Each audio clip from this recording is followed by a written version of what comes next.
সাল্লামের একজন অন্ধ সাহাবী ছিল, তার নাম আব্দুল্লাহ ইবনে মাকতুম রাদিয়াল্লাহু তাআলা। নাম আব্দুল্লাহ ইবনে মাকতুম রাদিয়াল্লাহু তাআলা। ইনি নবী করিম সাল্লাল্লাহু আলাইহি ওয়াসাল্লামের অন্ধ সাহাবী ছিলেন।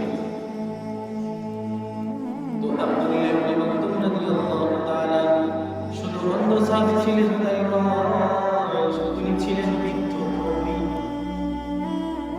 এত পরিমাণ বৃদ্ধ মুরব্বী ছিলেন যে তিনি মসজিদে হেঁটে হেঁটে যেতে তার কষ্ট হয়ে যেত। এখনো বৃদ্ধ তার কোনো দুটার চোখ নাই। কিতাবের ভিতরে আছে তার অনেক বড় বড় 5টা অদর ছিল। আমি আপনাদেরকে দুইটা শুনাইলাম। 1 নম্বর, তিনি বৃদ্ধ, তার হাঁটা চলা কষ্ট। 2 নম্বর, তার 2টা চোখ নাই, চোখটা থেকে সে দেখে শুনে যেতে পারে কিনা, পারে না। এখন তার বাড়ি থেকে মসজিদ অনেকটাই দূরে, এতটা দূরে যে তার বাড়ি থেকে তিনি মসজিদে যাইতে চায়। পথের মধ্যে অনেক বাগান গেছে, খেজুরের বাগান, অনেক দূর। এখন যদি উনি বাড়ি থেকে মসজিদে যাইতে চায় তাহলে ওনার একজন সমস্যাটি প্রয়োজন, যে কিনা ওনাকে ধরে ধরে মসজিদে নিয়ে যেতে পারে। কিন্তু ওনার বাড়ি ছিল এমন একটা জায়গা যেখানে আর কোনো লোক ছিল না, উনি একাই ছিল। ওনাকে যে ধরে ধরে মসজিদে নিয়ে যাবে এরকম কোনো লোক ছিল না।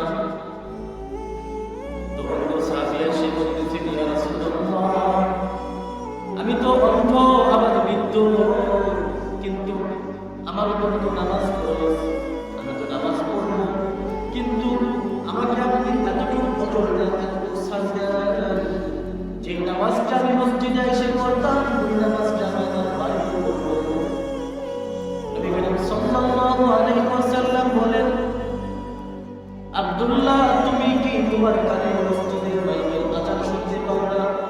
বেলাল যখন বলে হাইয়া আলাস সালাহ, হাইয়া আলাল ফালাহ, তুমি শুনতে পাও না? আব্দুল্লাহ ইবনে মাকতুম রাদিয়াল্লাহু তাআলা বলেন, ইয়া রাসূলুল্লাহ, আমি শুনতে পাই বিলাল মসজিদে আযান দিতেছে, বলতেছে আসো আমাদের দিকে আসো। নবী করিম সাল্লাল্লাহু আলাইহি ওয়াসাল্লাম বলেন, বিলালের আযান যদি তুমি শুনে থাকো তাহলে তোমার ঘরে নামাজ পড়ার ব্যবস্থা নাই।